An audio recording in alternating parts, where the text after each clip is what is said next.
Hi, I'm Leo. On Christmas morning, I logged into my account only to find my balance at zero. My own brother had wiped out $130,000 overnight after sneaking into my laptop. Then he had the audacity to stare me down and say, "Prove it, Mr. CEO." That arrogant grin didn't last long, because moments later, the police showed up at the door. But you won't believe what happened next, and trust me, losing the money wasn't even the worst part.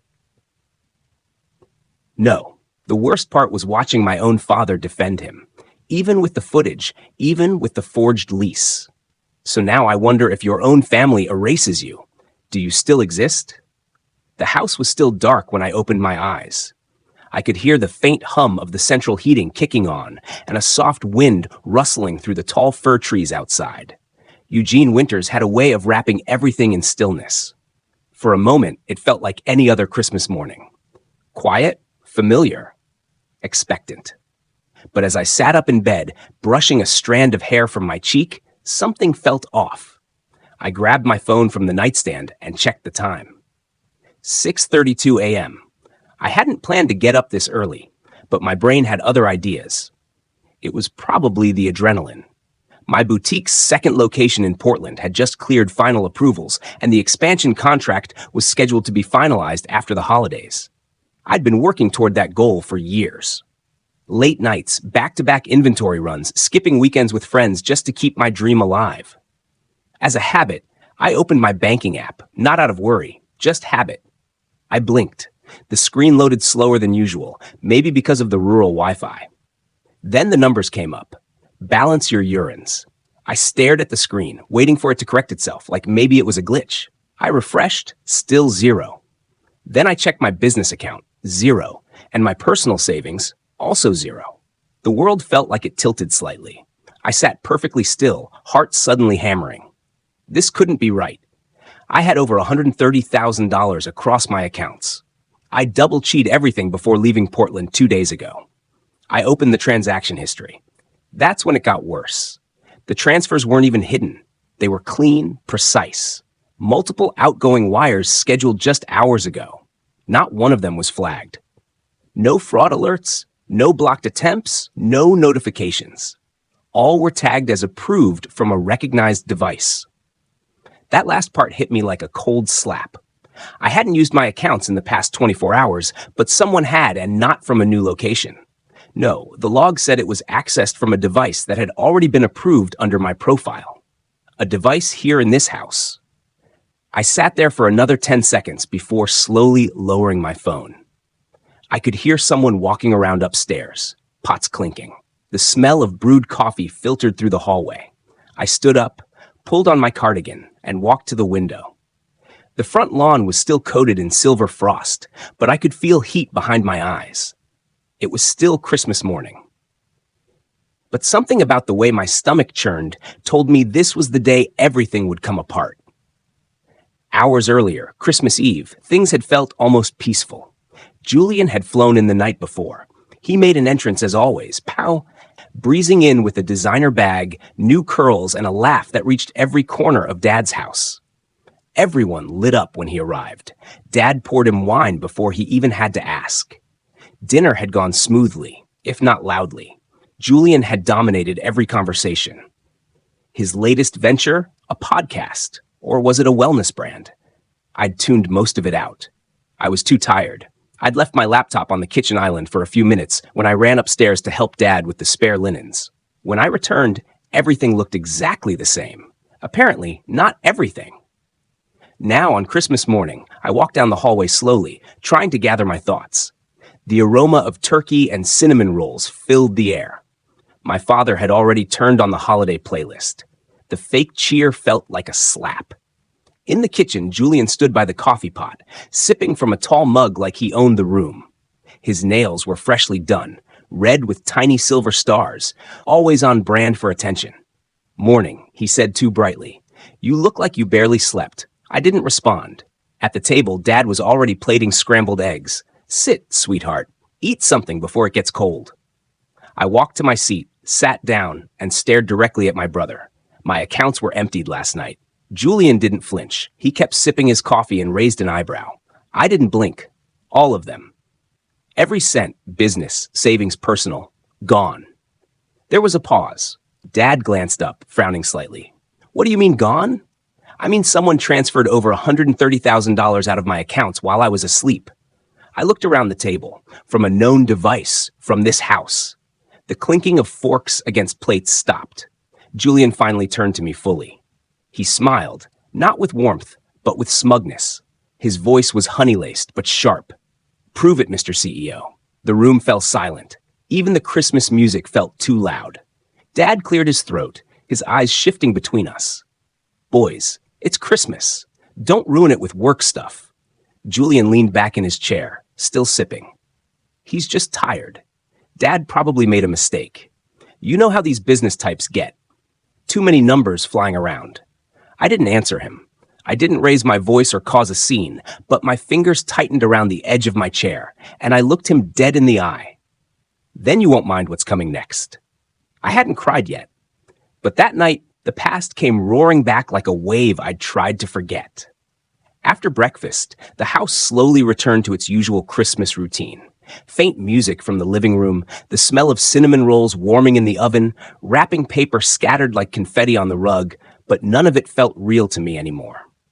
I moved through it like a ghost, exchanging empty glances and forced smiles. The only thing I could hear clearly was Julian's voice on loop. Prove it, Mr. CEO. I kept my face neutral and waited for a quiet moment. Mid after afternoon, most of the family had stepped outside for a walk through the neighborhood or were dozing off in front of a Hallmark movie. That's when I slipped back into my room upstairs. I shut the door behind me, not slamming, just deliberate. I sat at my desk, my laptop still resting where I'd left it the day before. I hadn't used it since arriving. Had no reason to until now. The power cord wasn't plugged into the port I usually used. That caught my attention right away. I'd always plugged it into the left USB-C port because the right one had a slightly looser connection. A small detail, but it meant something. My eyes traced the edge of the casing. That's when I saw it. A small USB drive, barely noticeable, tucked into the back port. I slowly pulled it out. The body of the device was standard silver with a clear cap, but along its edge was a faint smudge of lipstick. Red, the exact red Julian wore like armor every day since high school. He wasn't just sloppy, he was smug. He wanted me to find it, or he didn't care if I did, because in his mind, nothing would ever touch him. I turned to my travel bag and pulled out my secondary laptop, an older model I only used for backups. I plugged the USB in with a steady hand. Nothing visible. The folders were empty to the eye, but I knew how to dig deeper. I navigated to the drive's metadata and found exactly what I needed. Created 1:34 a.m. December 25th. Modified 1:36 a.m. Device registered to Leo Vance. IP local access. That was the nail. I took photos of the data screen and forwarded everything to Marcus with a message. Tell me what else you can pull. Timestamp confirms it was from inside the house. His response was instant. Got it. I'll scrape the shadow files. Don't touch anything else. Back it up and send me a copy. I saved a copy to my encrypted cloud and backed it onto a separate drive. Then I sat back in the chair and stared at the blank wall. It wasn't just that he took the money. It was how easy it was for him to do it, and how unafraid he was of being caught. Later that evening, while everyone was still lounging or napping, I made my way downstairs. My father was in the kitchen, stirring a pot of cider. The lights above cast a soft yellow glow that made everything feel warmer than it was. Hey, Dad, I said, keeping my voice casual. Quick question. Did Julian borrow my laptop yesterday? He looked up and smiled, then frowned slightly like I'd asked something off script. Borrow? I don't think so. Why? There was a USB plugged into it just now. Didn't look familiar. He gave a slight shrug and turned back to the stove. You probably left it in there yourself, honey. You've been working nonstop. You're exhausted. I stood in silence for a beat. I think he used my account. My dad turned a little more sharply this time. Leo, it's Christmas. Can we not start this? I'm not starting anything, I replied calmly. I'm telling you what I found, he sighed. You're stressed. You always do this when you're overwhelmed. You probably messed something up without realizing it. He emptied $130,000 from my accounts. Dad, he didn't blink. Your brother wouldn't do that. There it was, the sentence I had been hearing in some form since I was old enough to walk. Your brother wouldn't lie. Your brother didn't mean it. Your brother didn't push you. Your brother is just under pressure. The defense of Julian was like breathing from my father. Automatic, instinctive. No evidence required. I nodded slowly and turned to leave. Where are you going? He asked. Back upstairs. I've got some cleaning up to do. I didn't expect him to follow. He didn't. He went back to his cider, humming softly to Bing Crosby. Back in my room, I opened an old Google Doc labeled Boutique 2 Launch Strategy. It had been filled with projections, marketing notes, supplier contacts, years of ideas packed into that one file. I renamed it Evidence. On the first page, I typed December 25th, accounts emptied, USB found. Dad doesn't believe me. I paused. Then I added, he never has. I kept typing. Every detail I could remember, every subtle shift, every gap in behavior. When the money was taken, when the USB was inserted, when my cord was moved, every detail became a bullet point. This wasn't about building a case. Not yet. It was about building clarity. Because I knew one thing as I stared at that document on the screen. He had done it. And no one was coming to save me. When I was 15, I lost my phone. Or at least that's what they told me. It had been a cheap little flip phone. I'd worked 3 months babysitting twins across the street to afford it. I remember the feel of the case, bright blue with tiny stars on the back, and how proud I was the day I finally brought it home. It wasn't anything fancy, but it was mine. Then one day before my birthday, it vanished. I tore through every drawer, every laundry basket, even the garbage. I checked under my bed 3 times. The next morning, when I told Dad, his response was immediate, automatic. You probably misplaced it. Don't start pointing fingers. I knew exactly who had taken it, but I didn't say his name yet. A week later, I walked past Julian's room while he was out and saw it sitting on his dresser like it had always been there. My blue flip phone, the same stars, same smudge on the back. I walked in, picked it up, and opened it. There was a new SIM card inside. I waited until that evening when he was alone in the kitchen, drying glasses while humming to himself. I held up the phone, said nothing, just waited for him to turn. He barely glanced at it before rolling his eyes. What? That's my phone. No, he said, dragging the word out like I was slow. It's mine. You took it out of my bag. He scoffed, drying his hands with the dish towel. Why would I want your cheap phone? I found it in your drawer. You think I need your stuff? He snapped. Grow up. Then he slapped me. Not hard enough to bruise, but hard enough that it stunned me. He was 18. I was just barely 15. And when Dad found out what happened, he told me I'd probably upset him. That Julian was under pressure with school. That maybe I'd left the phone somewhere, and this was a different one. I stopped fighting after that. I stopped bringing it up. That's when I learned in our house, being right didn't matter if you weren't the favorite. Now sitting alone in my car just outside my father's house with my laptop open on my knees and my breath fogging the windshield. That old memory didn't just haunt me. It burned. Because this wasn't the first time. It was the latest. The theft of $130,000 wasn't an isolated betrayal. It was just the most expensive chapter in a lifelong series. My fingertips hovered over the keyboard. I should have been checking my backup files, reviewing the USB metadata again, like Marcus asked. But I couldn't shake the way my stomach had clenched when I saw that red lipstick stain on the USB port earlier. The same smug signature Julian always left behind. He never worried about being caught because he never had to face consequences. Someone always covered for him. And when they didn't, he deflected, rewrote the story, turned the mirror back on you. You're imagining things, Leo. You're just tired. You always overreact. Those were the refrains of my childhood. Each one a stitch in the quilt of gaslighting that covered everything we did. I closed the laptop and leaned back against the car seat. The cold air seeped through my coat, but I welcomed it. It helped keep my mind sharp, focused. A car passed slowly down the street.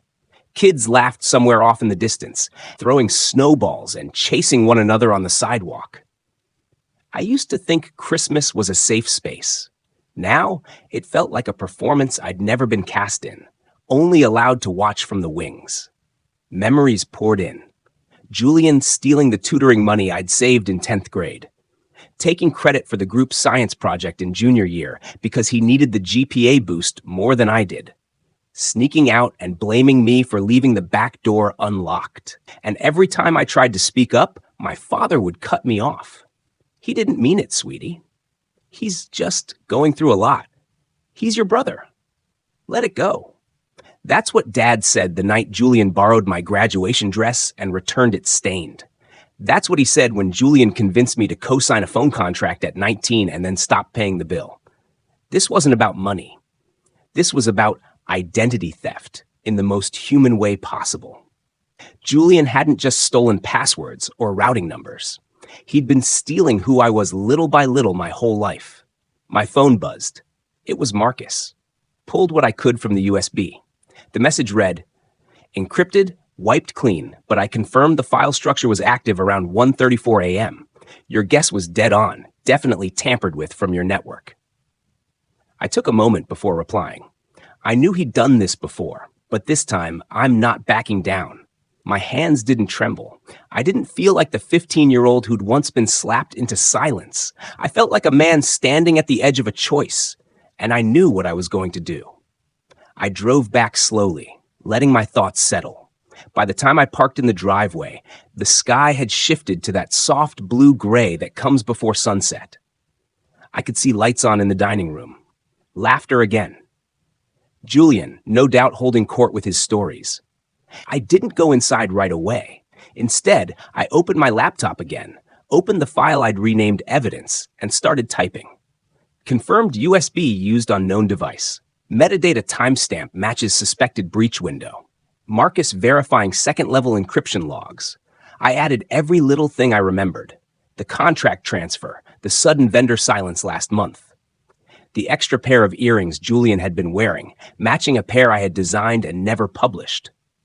I was no longer just documenting what had happened. I was tracking a pattern of eraser. But this time, I wasn't going to be erased. His Christmas gift to Dad, the necklace I dreamed of buying with my expansion fund. It was almost noon when I stepped into the living room, and the fireplace cast a flickering light over the cluttered coffee table. Dad was sitting on the couch, his robe draped loosely over his shoulders, admiring something small and sparkling in his hands. The sun cut through the window behind him, catching the gleam of a sapphire teardrop necklace nestled inside a velvet box. I stopped short. My breath caught. Not because it was beautiful, though it was, but because it was mine. Well, not mine in the literal sense. I had never bought it. But I had picked that design from a small artisan shop online weeks ago. I'd bookmarked it after signing the lease on my second boutique location in Portland. It was supposed to be a gift to Dad, something personal, something earned. I'd even written a little note in my phone after I launch. Gift for Dad, sapphire like his eyes. And now Julian stood in front of him smiling, beaming with that confident glow he wore like a tailored suit. Dad always wanted something timeless, he said with a hand on his hip. Arthur's eyes welled up. It's stunning. You didn't have to do this, honey. I didn't move. I watched as my father reached forward, hugging him like a child who had just handed over a hand-drawn card. It's nothing, Julian replied with a faux shrug. You deserve nice things. I felt it then, deeper than rage, deeper than humiliation, a kind of rot. He hadn't just stolen the money. He stole the moment. Later that day, when the noise of gift wrap and wine had died down, I found myself in the kitchen with Dad. Julian was upstairs taking a call. Loud, of course, so everyone knew he was still busy, still important. Dad was washing dishes slowly, humming something old and off-key. Where'd get the necklace? I asked lightly, leaning against the counter. He turned toward me, half smiling. Oh, he's been saving for months, said he wanted to make this Christmas special. I nodded, said nothing more. Let him go back to the hum of his holiday routine. I didn't ask if Dad remembered me saying I wanted to get him something similar.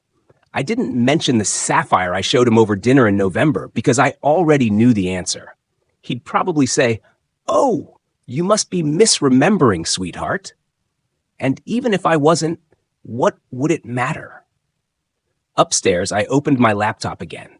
Marcus had just emailed back about the USB. But I needed a break from the evidence, from facts, from screens and proof and timelines. I just needed to sit with the feeling for a minute. I remembered back in July when I first drove past the storefront in Northeast Portland.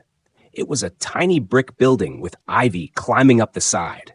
Nothing flashy, but it felt right. I could already imagine my logo in the window, the recycled wood checkout counter I had designed sketched out in my notebook. That place represented something I'd built with my own hands, my own debt, my own instincts. And now I opened my email to double-check a message my real estate lawyer had sent the day before. Something about a document signature that needed confirming. Scrolling back through the thread, my eyes landed on one line that made my blood run cold. Just confirming receipt of the revised lease form submitted yesterday. We've attached the final draft here as signed by C. Marlin. What? I opened the attachment. There it was. The same lease, same address, same terms, but under owner-operator, it read Julian Marlin. No, that wasn't a coincidence. That wasn't an error. I checked the edit history. Sure enough, the metadata listed his email as the last modifier. He hadn't just taken the money. He took the future I had planned down to the square footage. I sat there for a few minutes just breathing. I didn't scream. I didn't throw anything. But I did something that felt more dangerous than rage. I opened my evidence folder and I created 3 new subfolders /GS/lease past. Into the first, I dropped a screenshot of the necklace from the store's website, along with a new photo of Dad wearing it snapped earlier that day without anyone noticing. Into the second, I added the lease attachment, my email thread with the lawyer, and the metadata information. And into the third, I began to write. Every incident I could remember. Every time he'd chipped away at me inch by inch, the phone, the tutoring cash, the dress, the failed phone contract, the time he invited himself to my product launch and stole the mic during my speech to talk about our journey as brothers. I didn't know what I would do with all of it yet, but I knew one thing. He'd always taken always. This time, I was going to make him give it back. Don't let anyone make you small, not even your brother. That was the line he wrote in the final months. His handwriting was slower then, more careful. But the loops still curved with the same tenderness I remembered from grocery lists, birthday cards, and the sticky notes he used to leave on the fridge. He knew he didn't have much time left. We all did. But there was something different about knowing it, about feeling the edges of goodbye inch closer every day. I found the letter tucked inside the cover of the sketchbook he gave me when I turned 22. He told me once that blank pages were a kind of freedom, a way to speak when your voice trembled or when it felt like no one was listening. I hadn't drawn in it much, honestly. Maybe a few times when the grief got quiet enough to leave room for creativity. But that letter, those words, I'd read them 100 times since the funeral. You don't have to scream to be powerful, Leo, but don't let their silence erase you. That night, sitting on the edge of my childhood bed, the stolen necklace 3 doors down and my boutique lease altered without my consent, that line lit something inside me, like a match dragging against bone-dry wood. I folded the letter along its old creases and slid it back into the sketchbook, placing it carefully in the drawer of the desk I once used for homework and college applications. It was nearly midnight when I padded downstairs. The house had long since quieted. The dishwasher murmured in the background, and the antique wall clock in the hallway ticked steadily like a heartbeat. It was the only sound that hadn't changed in all these years. The kitchen light was on. Julian stood there barefoot, sipping red wine from one of Dad's crystal glasses, the ones we weren't supposed to use outside of holidays. He wasn't surprised to see me. He didn't flinch or hide anything. He just smirked like he'd been expecting this moment all along. "So," he said without turning fully. "Still mad, huh?" His tone was half daring, half dismissive, the way he always spoke when he thought he had the upper hand. I leaned against the doorframe, crossing my arms, not to shield myself, but to stop them from shaking. "Why'd you do it?" I asked. He raised his glass to his lips again and took a slow sip before setting it down with a little too much emphasis on the granite countertop. "Do what?" I stared at him, eyes steady. "You know exactly what I'm talking about." He tilted his head slightly, a lazy shrug accompanying his exhale. "You've always had it easier, Leo. Dad bent over backward for you. You were the quiet one, the hard worker, the achiever. You know what I got? Expectations. I was supposed to be perfect. You are. You could vanish for weeks, float back in with some new project, and suddenly you were the golden child with your little boutique." I felt the burn of rage ripple across my chest, but I kept my voice steady. "You think I had it easy?" I asked. "You didn't have to prove anything?" He said suddenly louder, "People just liked you." "No," I said, my voice flat but firm. "I had to build everything from the ground up while barely affording rent. You were traveling through Europe. I was stockpiling canned soup and praying my lights didn't get shut off. You think being liked built that store? You think being quiet paid the bills?" Julian's mouth curved into a frown, but he didn't speak. "I missed birthdays. I worked holidays. I hand-sewed fabric into the early hours while you were out at rooftop bars draining credit cards you never intended to pay off." There was a silence after that. Not the kind that waits for reconciliation. The kind that confirmed something irreversible had snapped. "You drained my accounts," I continued.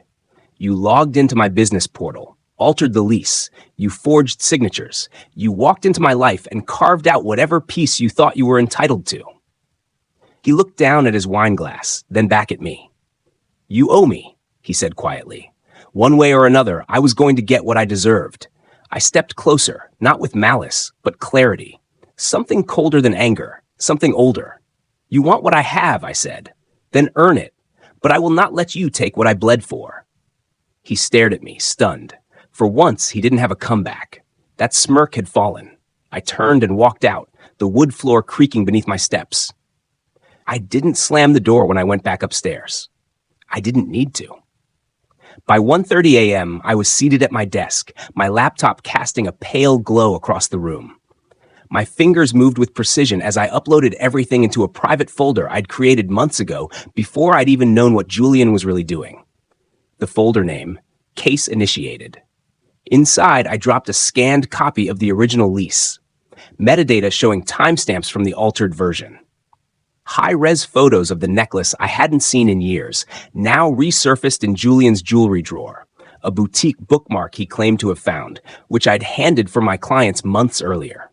USB timestamps from the shared computer bank transfer logs he tried to erase. Call histories from the boutique landline IP addresses tied to login attempts on nights I was out of town. I wasn't just collecting receipts. I was building a war chest. I didn't cry. I didn't call him. I didn't send a message to Dad begging him to believe me or choose me. That ship had sailed, possibly sunk. Instead, I picked up my phone and dialed Marcus. It rang twice before he answered. "It's late," he mumbled, voice heavy with sleep.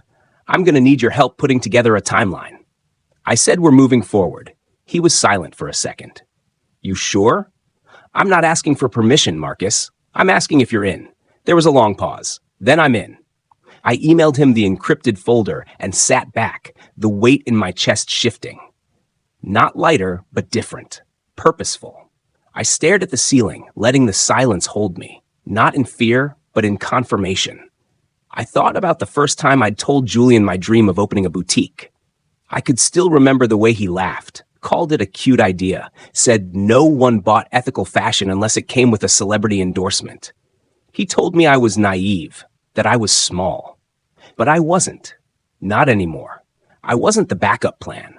I wasn't the quiet sibling hiding in the corners of a family story that never had room for me. I was done trying to make space. Now I was building my own.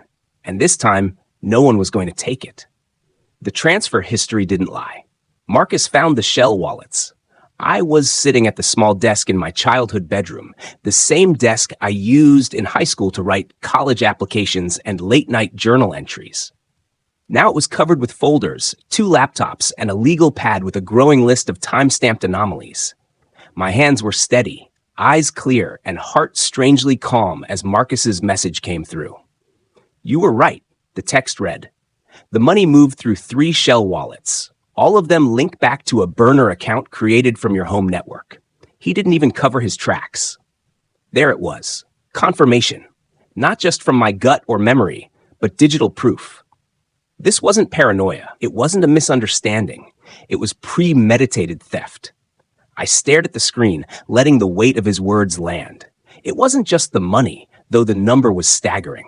It was the smugness, the audacity, and the fact that Julian assumed I'd either be too weak to confront him or too scared to expose him. He was wrong on both counts. I stood up, paced for a moment, and then reached into the drawer near my bed.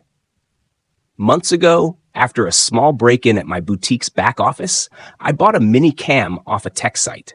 Discreet, motion-activated. I installed it at my Portland apartment, and when I came home for the holidays, I brought it with me. Habit, more than anything, just in case. Turns out that habit had paid off. I retrieved the small device from its hiding spot near the bookshelf, plugged it into my second laptop, and let the footage load. It was slow, grainy, but eventually the frame came into view. My bedroom at 1:31 a.m. December 25th. The same night the money disappeared. The footage skipped every 5 seconds unless it detected motion. Then I saw him Julian in Dad's robe, his hair tied back, moving quickly but confidently like someone who had done this before. He sat at my desk, opened my laptop, plugged in my USB, and began typing. I leaned in, my pulse spiking. There was no audio, but the footage didn't need it. It showed enough. The glow of the screen on his face, his hands flying across my keyboard, the pause where he leaned back and smirked, satisfied. I whispered out loud to no one. "Got you." A few hours later, just after sunrise, I made myself a cup of coffee and waited for the house to wake up. Dad shuffled downstairs first, then my aunt, then a few cousins. Julian was always last. He appeared around 10 a.m., still yawning, feigning exhaustion. I didn't say anything, not yet. Instead, I returned to my room, organized everything. USB logs, IP address documentation, lease metadata, the camera footage, and now's wallet trace. It was enough to make a case. More than enough. By mid-morning, I called a lawyer I'd met 2 years ago at a local Portland entrepreneur meetup, Lisa Kararma. She was sharp, quiet, and efficient. Exactly what I needed. "Lisa, this is Leo Vance. I need to run something by you off the record for now." "Of course," she said, her tone cool and calm. "Talk to me." I walked her through what had happened, summarizing the transactions, the forged documents, the security footage, and the digital trail Julian had carelessly left behind. Lisa was quiet for a long moment. "That's fraud. Potentially identity theft, digital intrusion, and wire transfer abuse," she said. "You haven't reported this yet?" "Not yet. I'm documenting everything before I go public or press charges." "Smart. Keep all devices untouched. I'll draft a preliminary statement. If you want to move forward formally, I can have something filed by Tuesday. I'm not sure I'll need to file yet, but I need leverage." "He's not going to stop unless he knows I'm serious." "You are," Lisa said firmly. "You just proved it." I thanked her, hung up, and sat back down. My mind was racing, but it was the kind of racing that felt focused, not frantic. I was no longer panicking. I was planning. Dinner that night was quieter than usual. The buzz of Christmas Day had dulled. Most of the family had either flown home or were leaving early the next morning.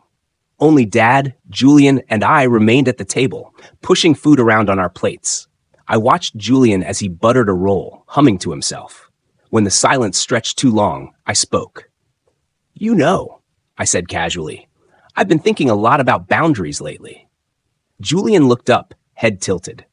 "Have you?" he said, almost amused. "Yeah, especially when it comes to people crossing lines, taking things they didn't earn, claiming what was never theirs." The room chilled slightly. Dad looked between us, but said nothing. "Because people think they can do whatever they want," I continued. "As long as they smile while doing it, but eventually the truth shows up.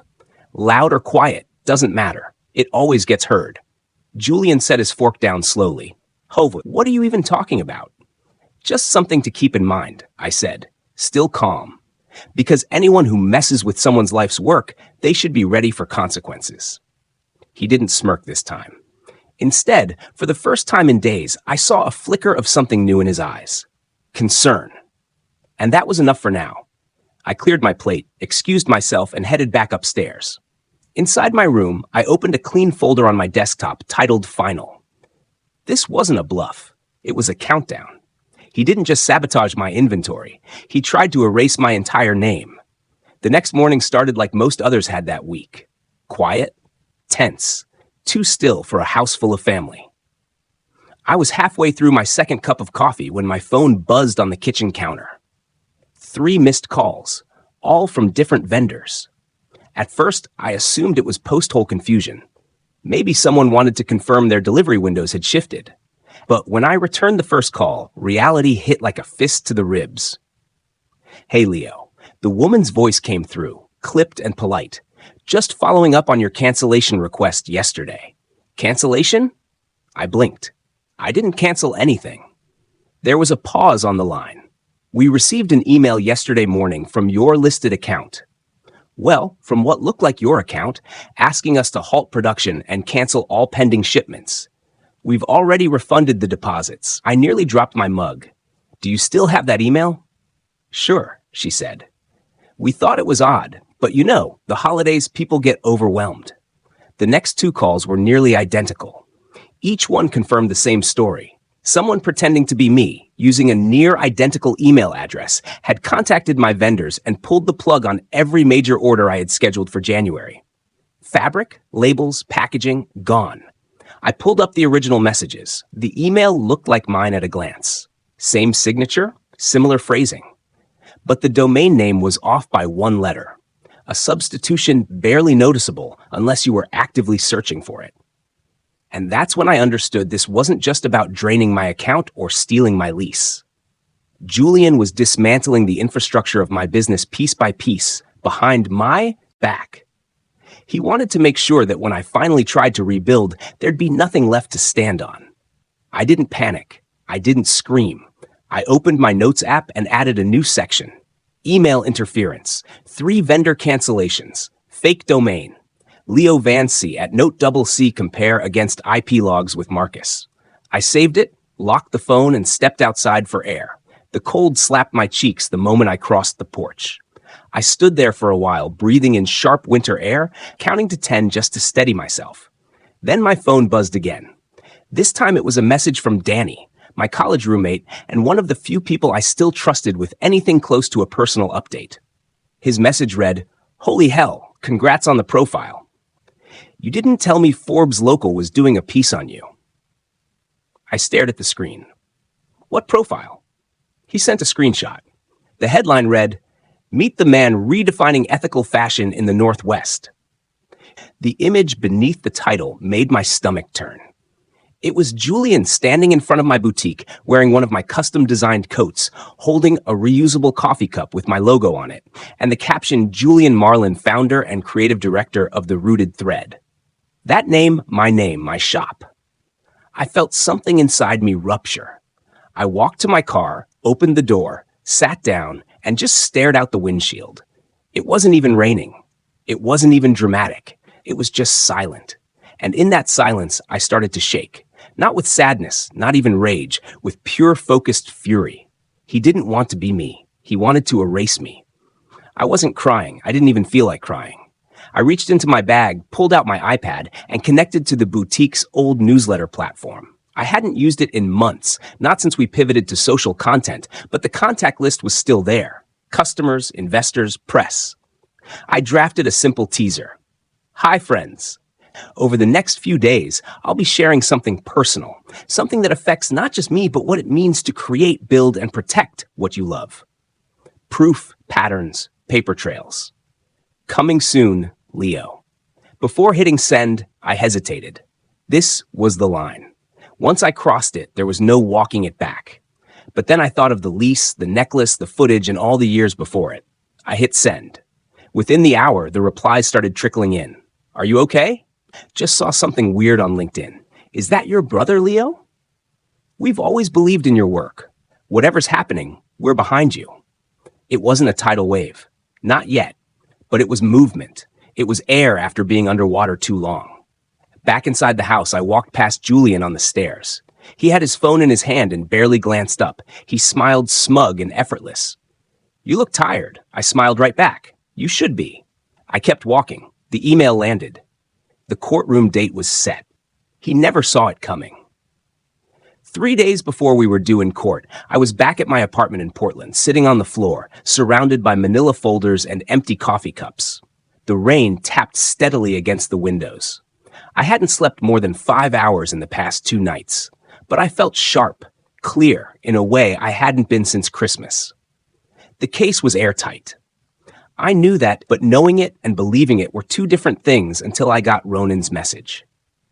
It came through my encrypted account late that afternoon. A voice memo labeled "Simply for You." The playback began scratchy, but I recognized the voice right away.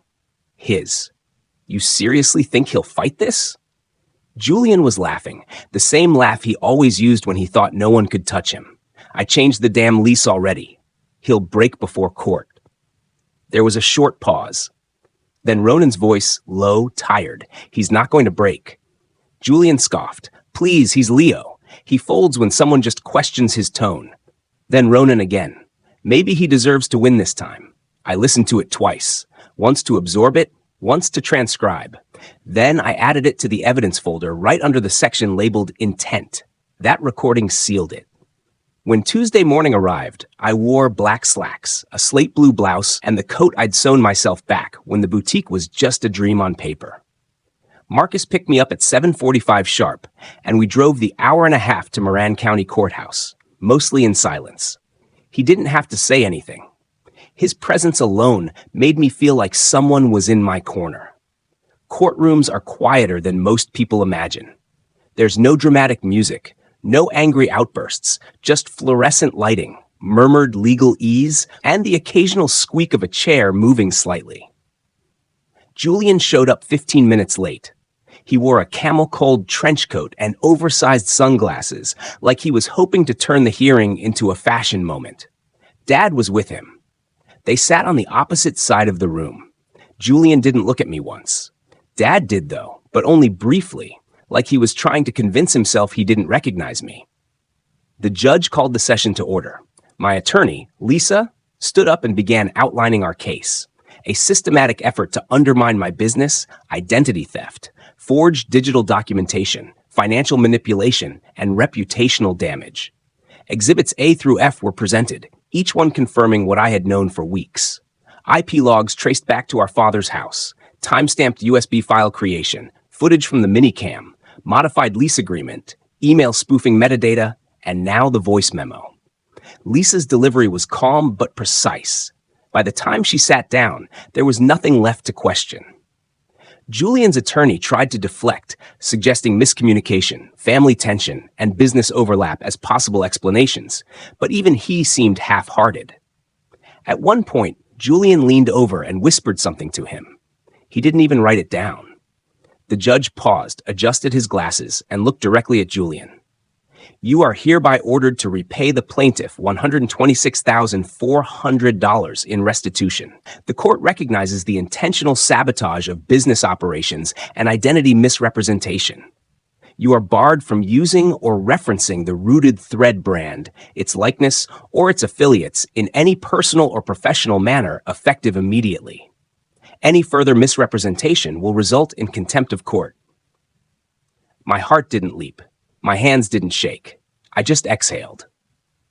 Not the kind of breath you take before something big, but the kind you release when a boulder has been sitting on your chest for weeks and someone finally lifts it. The bailiff approached Julian with quiet instructions. He stood his chin high, refusing to look in my direction as he walked out, flanked by 2 officers. Dad didn't follow him.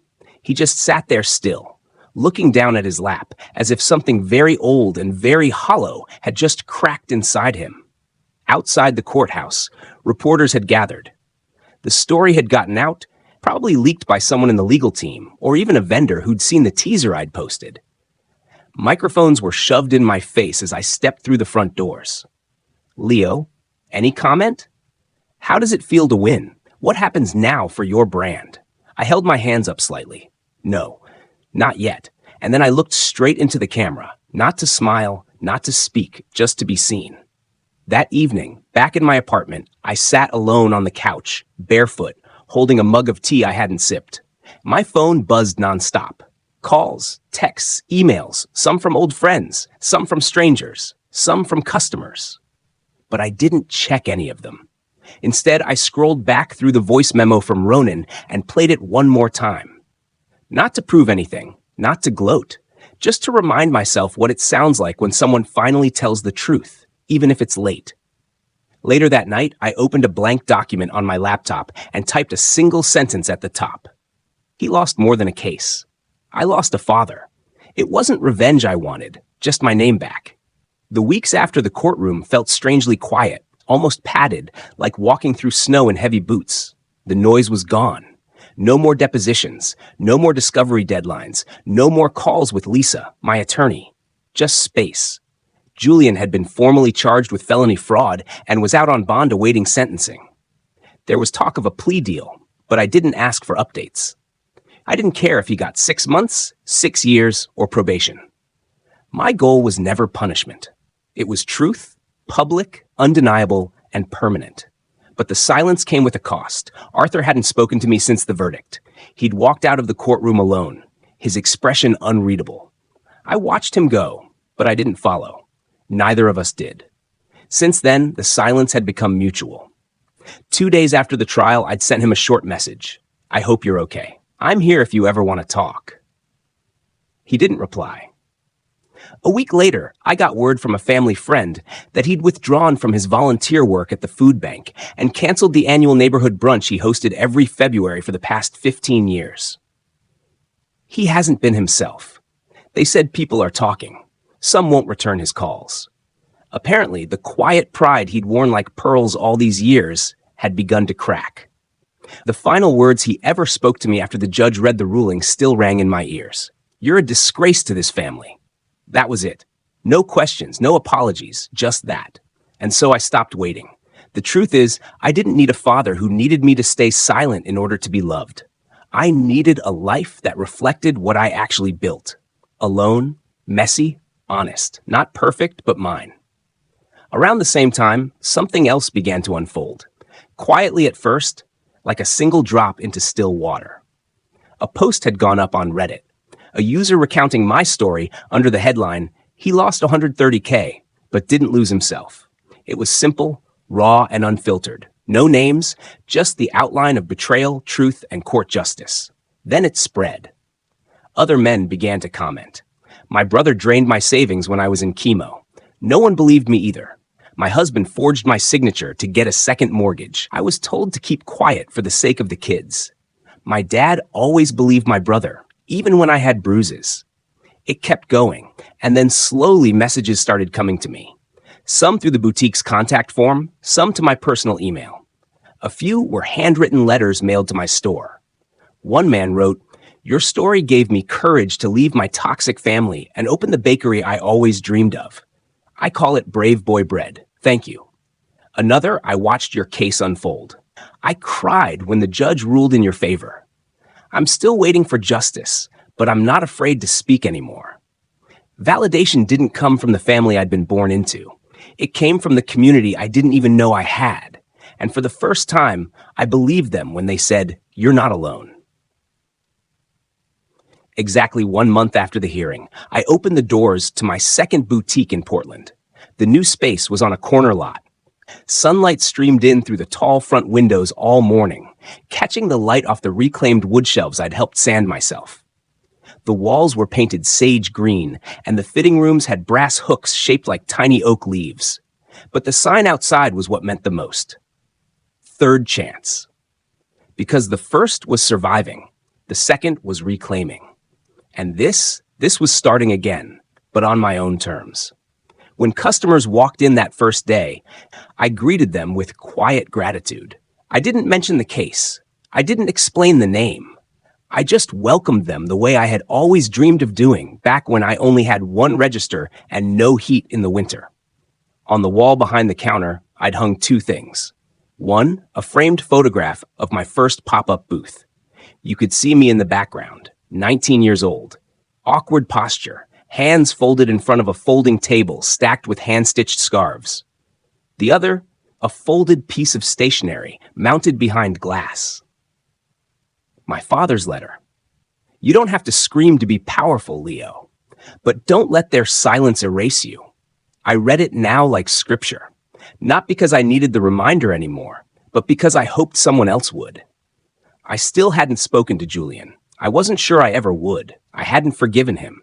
But I'd stopped carrying the weight of his choices on my shoulders, let him face the world without my silence to prop him up. As for Dad, well, I no longer looked for his name in my inbox. I'd made peace with the fact that some fathers can only love the child who makes them look good, not the one who tells the truth. And that's okay, because love rooted in conditions isn't love, it's performance. As the store filled with customers that afternoon, some old, some new, I stepped behind the register and took a breath. Not because I was nervous, because I felt free. He stole money. I got it back. He stole credit. I reclaimed it. He tried to steal my voice. Now I speak for men who never got their second chance. And if you're listening, maybe this is yours. Some stories don't end with reconciliation. Some end with truth. Leo didn't win his family back, but he reclaimed something more powerful: his voice, his dignity, and his future. So here's the question. What would you do if someone you loved crossed the line and erased you? Would you stay silent or fight back? Tell me in the comments. And if you want more real, raw stories like this one, make sure to subscribe and hit that bell. You won't want to miss what's coming.